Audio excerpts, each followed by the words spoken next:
नमस्कार दोस्तों, सेवार्थ IAS में आप सभी का स्वागत है।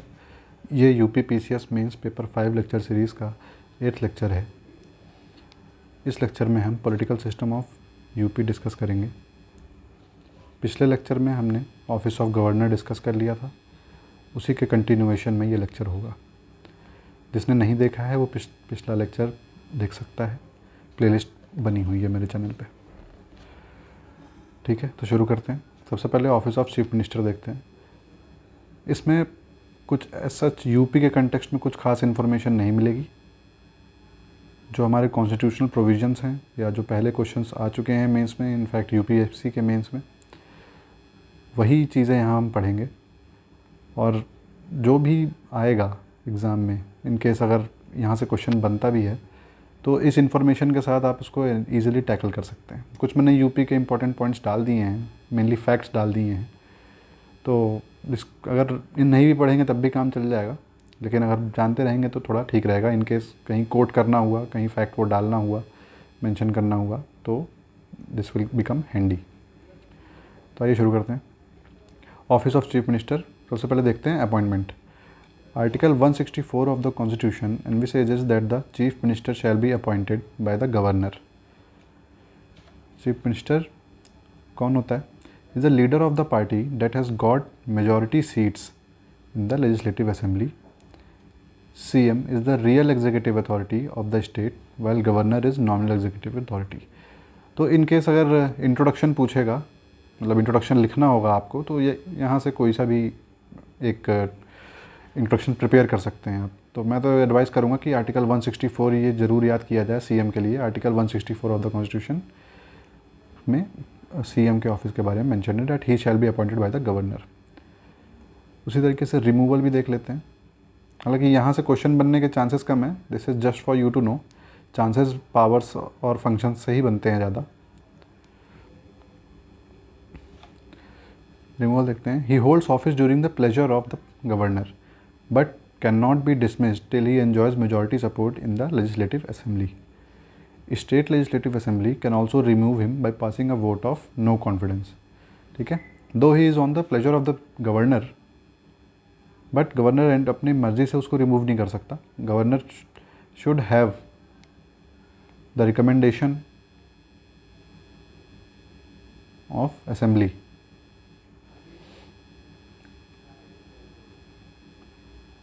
That CM has not pass the vote of confidence, तभी गवर्नर डिसॉल्व मतलब रिमूवल कर सकता है CM का। ठीक है, तो नेक्स्ट देखते हैं। सबसे इम्पॉर्टेंट जो CM के बारे में मेंस के पर्सपेक्टिव से जानने की ज़रूरत है हमें, वो है powers and functions of CM। तो इसको 4 हेड्स में मैंने डिवाइड कर दिया है। That is his power with respect to council of ministers, functions and power respect to governors, with respect to state legislature and other powers and functions. तो आइए देखते हैं काउंसिल ऑफ मिनिस्टर के प्रति क्या क्या जिम्मेदारियाँ और पावर्स हैं। Governor appoints minister on the advice of CM। ठीक है, तो CM ही पोर्टफोलियो अलॉट करता है मिनिस्टर्स को कि who is going to head home department, who is going to head finance, who is going to head health. तो ये entirely domain CM का है। And once he has decided कि कौन किस पोर्टफोलियो को हेड करेगा, he conveys that to the governor to appoint him as minister and governor does so. ठीक है, ये एंटायरली CM का डोमेन होता है। He allocates and रीशफल्स portfolio among the ministers. यही चीज़ है जो मैंने बताई थी, just an extension of it. Powers and functions with respect to governor. As per article 167 CM acts as a link between the governor and the state council of ministers. यानी कि जो भी कैबिनेट के डिसीजन होंगे या COM के decisions होंगे, उसको गवर्नर तक पहुंचाने का काम CM का होगा। एंड वाइसी वर्सा, जो भी गवर्नर कन्वे करेगा वो कैबिनेट तक पहुंचाने का काम भी CM का होगा। ये acts as a link between cabinet and the governor. ठीक है, with respect to state legislature, all policies are announced by him on the floor of the house. ठीक है, because he is the leader of the government, तो government की जो भी policy होगी are announced by him. Not this is not verbally true कि सब policy वही अनाउंस नहीं करते हैं, मतलब it is said that the government of this, मतलब जैसे यूपी में योगी आदित्यनाथ की गवर्नमेंट है, तो योगी आदित्यनाथ की गवर्नमेंट ने has laid down a policy, तो इस तरीके से वो पॉलिसी ले डाउन की जाएगी on the name of the CM. कोई मिनिस्टर ही ले डाउन करेगा but on the name of the CM. He recommend dissolution of legislative assembly to the governor. ठीक है, तो आपको तो पता ही है, सीएम अगर चाहे तो काउंसिल ऑफ मिनिस्टर को डिसमिस कर सकता है entirely, and also can recommend dissolution of assembly. इसका मतलब ये हुआ कि जब सीएम यानी हेड ऑफ द गवर्नमेंट है, head of the largest party है उस स्टेट में, and he is not ready to form the government and no other party has the majority seats, तो there is no option for the governor then to dissolve the assembly और री election करवाएं फिर से। ठीक है, collision वगैरह का भी एक सिनेरियो बन सकता है, but in case the CM has decided and he is the leader of the party जिसको सबसे ज़्यादा मेजॉरिटी सीट्स मिली हुई हैं, if he has made his mind that the assembly should be dissolve, तो गवर्नर को डिज़ोल्व करनी ही पड़ेगी since no other party has majority votes. Other powers देखते हैं। Member of the CM is the member of inter state council and governing council of NITI Aayog. This is an important function. He is the chief spokesperson of the state government. So he is the face of the government, he is the head of the government and also the chief spokesperson of the state government. ठीक है, so here are some important facts कि जो मैंने UP के CM के context में mention किया हुआ है। हालांकि मुझे बहुत कुछ इन्फॉर्मेशन मिली नहीं, तो जो भी मुझे मिली है I am mentioning here. In case the need arises you can quote these facts. तो सबसे पहले तो on 24 January 1950 united provinces was renamed as Uttar Pradesh, and on 26 January 1950 Govind Ballabh Pant became the first chief minister. तो गोविंद बल्लभ पंत यूपी के पहले चीफ मिनिस्टर थे। And similarly Sucheta Kripalani जो है इंडिया की पहली वुमेन चीफ मिनिस्टर थी, and so of UP. First India's first women chief minister headed by UP government from 63 to 67। Year is not very important, but ये important है कि first women chief minister was from UP of India. Currently Yogi Adityanath is serving as 21st chief minister of Uttar Pradesh. अब mains के context में एक important point ये होता है कि हमें सीएम के ऑफिस की इम्पोर्टेंस पता होनी चाहिए कि how is CM important to the state. Chief Minister is an important political figure in India, especially in a state like Uttar Pradesh, which has a population of over 200 million people. ठीक है, तो vision of the Chief Minister guides the direction in which the government is going to work. ठीक है, और state अगर इतना UP जितना बड़ा हो, जिसकी पॉपुलेशन ऑलमोस्ट 21 करोड़ हो, तो this office of the CM becomes very important.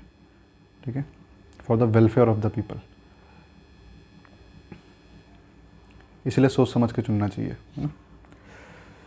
The chief minister is responsible for the development of the state and ensuring the welfare of its citizens. Same point which I have told earlier, वही है। CM is also responsible for maintaining law and order, promoting economic growth and implementing government policies. Similarly मोर और less वही points हैं, घुमा फिरा के लिखे हुए हैं। ठीक है, when you get this kind of question in mains कि भाई इंपॉर्टेंस बताइए, तो आपको बड़ी बड़ी बातें ही करनी है वहाँ पे, है ना। मेंशन 3 to 4 पॉइंट्स, है ना। अगर 8 मार्कर है तो 12 मार्कर है तो 5 to 6 पॉइंट्स। ठीक है, ये importance of the law and order, welfare, है ना। लॉ एंड ऑर्डर हो गया, वेलफेयर हो गया, और क्या करते हैं फिर इकोनॉमी में, सिक्योरिटी में, इस तरीके से 5-6 फंक्शंस लिख दीजिएगा। नीड नॉट टू बी एकदम पर्टिकुलर वाले फंक्शंस, है ना। जो आपको ठीक लगे वो लिख दीजिएगा, बट सीएम से रिलेटेड होना चाहिए। Next is council of ministers. तो देखते हैं। State council of minister headed by the chief minister is the real executive authority in the politico administrative system of the state. ठीक है, this is your intro in case the question comes. तो ये intro आप पहले से prepare कर लीजिए। Article 163 of the Constitution states that there shall be a Council of Minister with Chief Minister as the head to aid and advise the Governor. Okay, तो ये composition है काउंसिल ऑफ मिनिस्टर की. Question आए तो ये जो figure मैं बनाता हूँ छोटे छोटे या मैप्स आपको देता हूँ, data those are very important कि आप उसको मेंशन करें. तो काउंसिल ऑफ मिनिस्टर का कंपोजिशन देखते हैं. CM is at the core of the council of minister, he is the head of the council of minister, है ना. Next important members are the cabinet ministers, ठीक है. और उसके बाद आते हैं मिनिस्टर्स ऑफ स्टेट. तो इन तीनों को मिला के ही काउंसिल ऑफ मिनिस्टर बनती है. Council of minister is the name of the bigger group, ठीक है. कैबिनेट मिनिस्टर उसके इम्पॉर्टेंट हिस्सा होते हैं, and after that the next important members are the ministers of state. इसी में इंडिपेंडेंट चार्ज वगैरह होता है. तो इस तरीके का फिगर जरूर बनाइएगा वहाँ पे अगर क्वेश्चन आए तो. बैकग्राउंड देखते हैं. Portfolio system was started by lord Canning in Indian councils act 1861. The council of minister shall be collectively responsible to the state legislative assembly. A minister who is not a member of the state legislature for any period of 6 consecutive months shall cease to be a minister. तो suppose किसी को minister हमने बना दिया, दो he is not a member of the house, तो maximum वो 6 months के लिए ही मिनिस्टर रह सकता है. और इस 6 मंथ्स में if he has not gained membership of the house then ultimately he will have to resign from the office.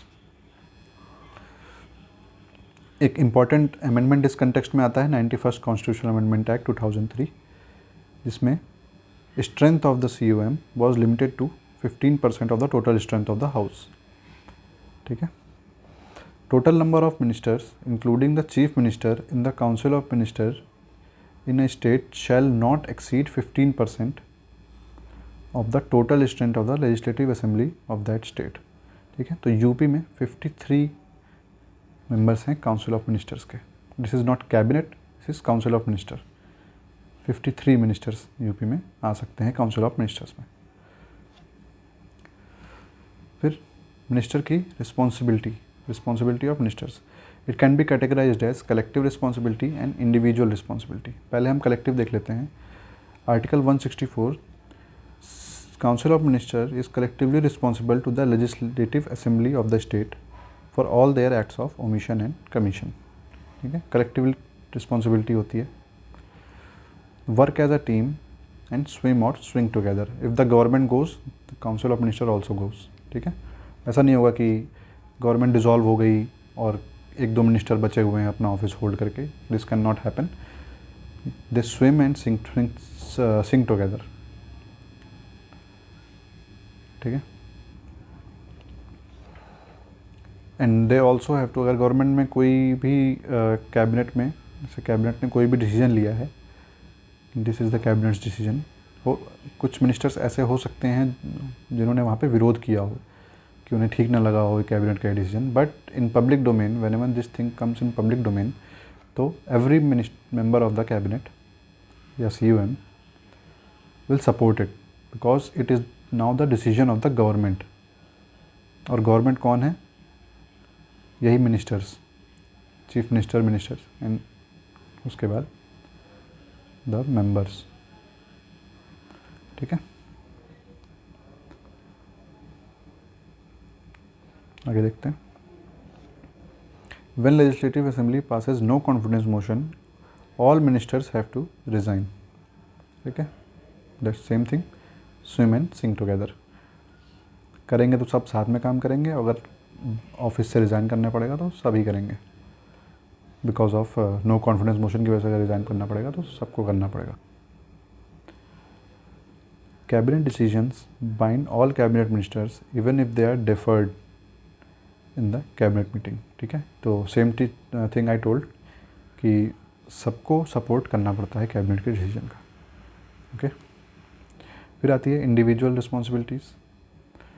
Article 164 also contains principle of individual responsibility of the minister. That is, minister hold office during the pleasure of the governor. However, a governor can remove a minister only on the advice of CM. ठीक है. तो governor suo motu action नहीं ले सकता है जब तक CM ना बोले. गवर्नर किसी भी मिनिस्टर को रिमूव नहीं कर सकता उसके ऑफिस से. Next is functions of the cabinet देख लेते हैं। Cabinet is the highest decision making authority, it is the chief policy formulating body of the state, it is the supreme executive authority of the state government, it is an advisory body to the governor, deals with all major legislative and financial matters। ठीक है, तो these are some important functions. तो फिर से देख लेते हैं। State की हाईएस्ट डिसीजन मेकिंग अथॉरिटी होती है, जो भी डिसीजन होगा, जो भी इंपॉर्टेंट डिसीजन लिए जाएंगे वो कैबिनेट के थ्रू ही लिए जाते हैं, एग्जीक्यूटिव डिसीजंस। पॉलिसी कोई भी फॉर्म होती है तो वो कैबिनेट के थ्रू ही आती है। The members of the cabinet they deliberate upon the policy and after that वो पॉलिसी रोल ऑन होती है। Supreme executive authority of the state government होती है इनके पास, है ना। इनसे बड़ा कोई एग्जीक्यूटिव अथॉरिटी स्टेट में नहीं होता। It is an advisory body to the governor, cabinet members ही गवर्नर को एडवाइस करते हैं कि व्हाट हमने पढ़ा था ना, on the aid and advice of COM, governor works on the aid and advice of council of ministers. तो ये वही चीज़ है। Cabinet deals with all major legislative and financial matters of the state. ठीक है, नेक्स्ट टॉपिक है हमारा Uttar Pradesh legislature. UP has a bicameral legislature. इसमें legislative council is the upper house and legislative assembly is the lower house. ठीक है, यह है विधानसभा और यह है विधान परिषद। ठीक, लेजिस्लेटिव असेंबली ऑफ यूपी में 403 मेंबर्स हैं और लेजिस्लेटिव काउंसिल में 100 मेंबर्स हैं। First legislative assembly was constituted in 1952। Since then it has been constituted 18 times. तो ये 18वीं विधानसभा है जो अभी चल रही है।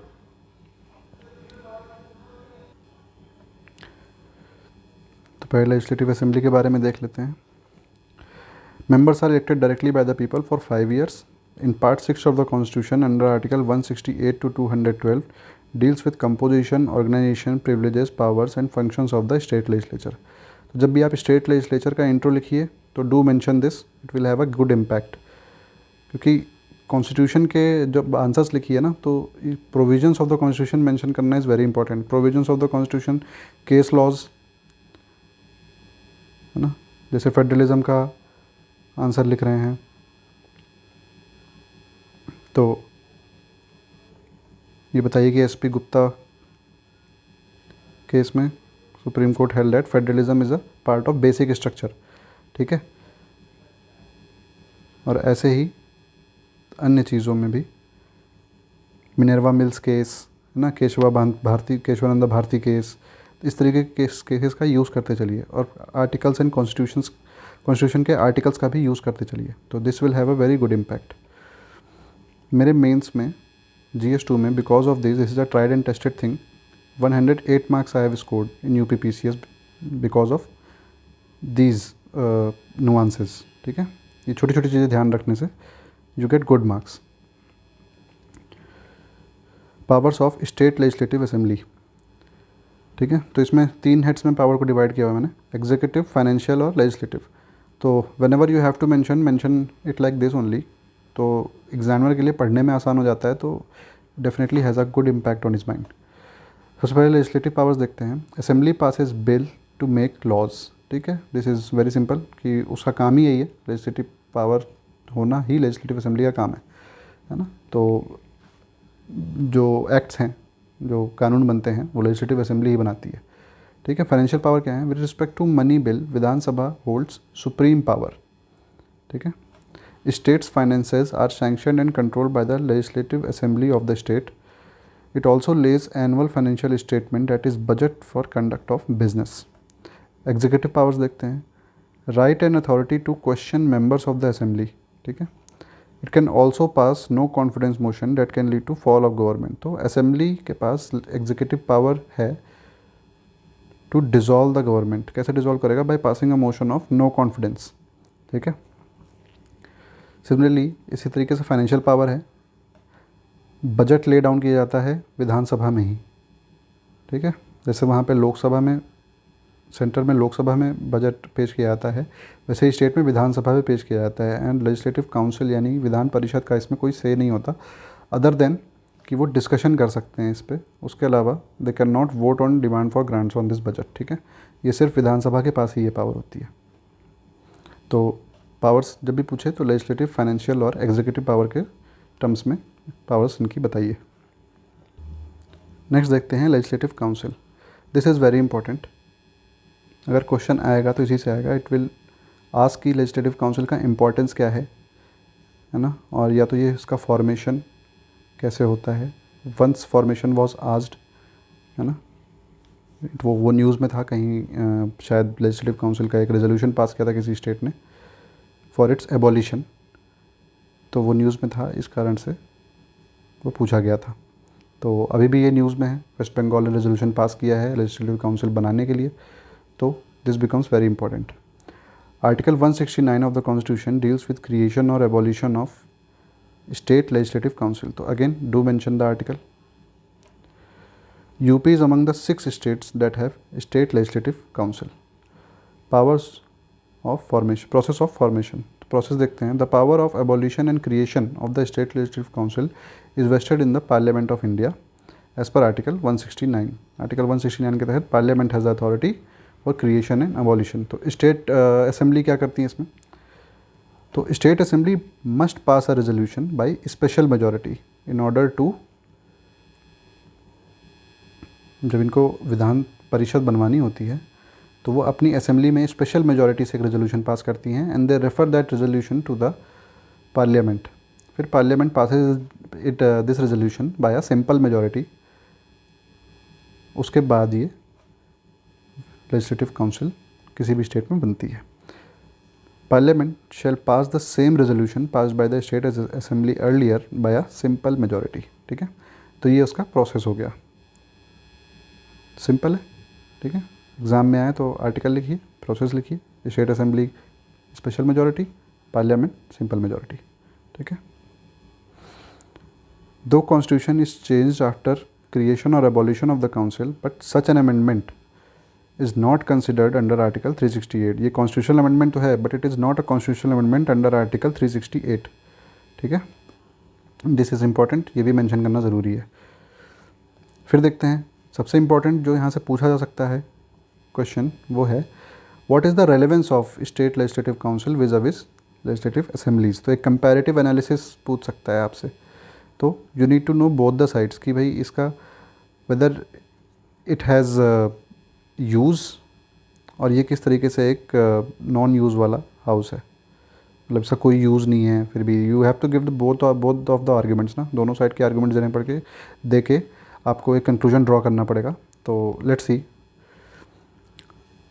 legislative councils don't have enough powers. Example, negligible role in introduction and passage of money bills. It can only delay the bill for 14 days, ठीक है। तो मनी बिल में लेजिस्लेटिव काउंसिल का कोई रोल ही नहीं है, एक सिर्फ डिले करने के अलावा, and that is by 14 days, उससे ज़्यादा डिले भी नहीं कर सकते, है ना। और यहाँ पे जॉइंट सिटिंग भी नहीं होती, तो ऑर्डिनरी बिल के भी ऑर्डिनरी बिल में भी इनके पास बहुत ज़्यादा पावर है नहीं। Financial power of passing an ordinary bill also lies with the, final power of passing an ordinary bill also lies with the assembly, ठीक है। तो ना इनके पास मनी बिल के कंटेक्स्ट में पावर है ना ऑर्डिनरी बिल के। तो इसका स्टेटस अगर पूछ ले Rajya Sabha and this legislative council whether they are equal, तो ये नॉट इक्वल में आएगा, है ना।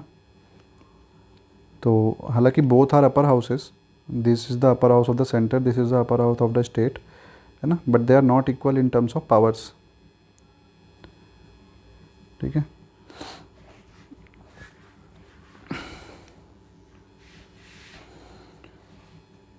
काउंसिल हैज़ नो इफेक्टिव से in the ratification of a constitutional amendment bill. तो कॉन्स्टिट्यूशनल अमेंडमेंट बिल वो बिल यानी कि आर्टिकल 368 के अंदर जो बिल पास होते हैं which requires ratification of half of the states, है ना।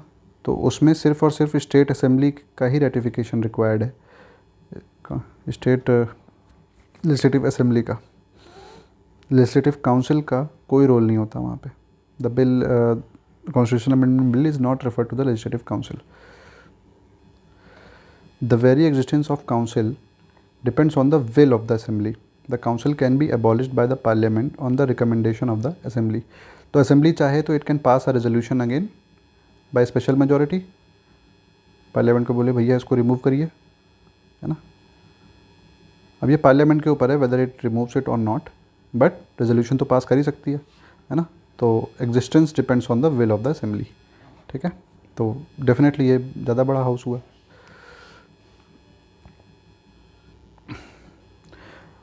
However, they serve as an important tool of checks and balances, ठीक है। तो ये इसके कुछ प्रोज हैं लेजिस्लेटिव काउंसिल के, आइए देखते हैं। It prevents legislative assembly from exercising too much legislation और executive authority. A bicameral legislature provides an opportunity for proper deliberations on important laws and budgets which require careful drafting and sufficient time, ठीक है। तो जो काम एक assembly के पास ही रहता है ना, अब जैसे यूपी जैसा स्टेट है जहाँ पे पॉपुलेशन इतनी ज़्यादा है, तो जाहिर सी बात है लॉज, बाई लॉज, है ना, ये सब भी ज़्यादा होंगे, काम भी ज़्यादा होगा असेंबली के पास। तो बाईकैमरल लेजिस्लेचर इंपॉर्टेंट हो जाता है इस कंटेक्स्ट में, है ना, कि रूल्स की ड्राफ्टिंग होगी, है ना, रीडिंग होगी, है ना, पैसेज होगा। तो इसके लिए एक सेकंड हाउस का होना ज़रूरी है। तो लेजिस्लेटिव काउंसिल का एक ये इम्पॉर्टेंट रोल है। It provides platform for diverse representation, acts as a forum for academicians and intellectuals who are not suited for electoral politics, ठीक है। तो there are many people who cannot enter the electoral politics, ठीक है। वो चुनाव लड़के जीत पाएँ ये चांसेस बड़े कम होते हैं, but they deserve a seat, है ना। एक्सपर्ट रिप्रेजेंटेशन जिसे कहते हैं वो चाहिए होती है कभी कभी लॉ मेकिंग में। तो how will they enter into the politics? अगर लेजिस्लेटिव काउंसिल नहीं होगी तो it is very difficult for them to win in through electoral politics. तो लेजिस्लेटिव काउंसिल इंश्योर करती है by the way of nomination कि ये लोग भी इलेक्टोरल पॉलिटिक्स में आए, सॉरी गवर्नमेंट में आए, मतलब हाउस में आए, अपना इंटेलेक्चुअल वो दें, कंट्रीब्यूशन दें हाउस चलाने में या गवर्नमेंट रन करने में, ठीक है। Matters of general public interest which did not find mention in debates of Vidhan Sabha can be brought in Vidhan Parishad, ठीक है। तो this is also an important feature. तो इसके साथ आज का लेक्चर मैं कंक्लूड यहीं करता हूँ। नेक्स्ट लेक्चर में हम गवर्नेंस ऑफ यूपी देखेंगे, ठीक है, जिसमें से मेनली ई गवर्नेंस देखेंगे। ई गवर्नेंस के सारे एस्पेक्ट्स हम कवर करेंगे, ठीक है। हेल्थ,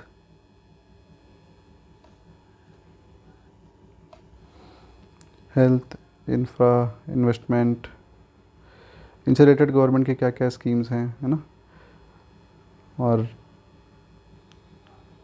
अलग अलग पॉपुलेशन, यूपी में जो डाइवर्स पॉपुलेशन है उसका इंटरेस्ट कैसे कैटर किया जाता है, ये सब हम गवर्नेंस में पढ़ेंगे, ठीक है दोस्तों। तो फिर अगले लेक्चर में मिलते हैं। Okay, bye bye.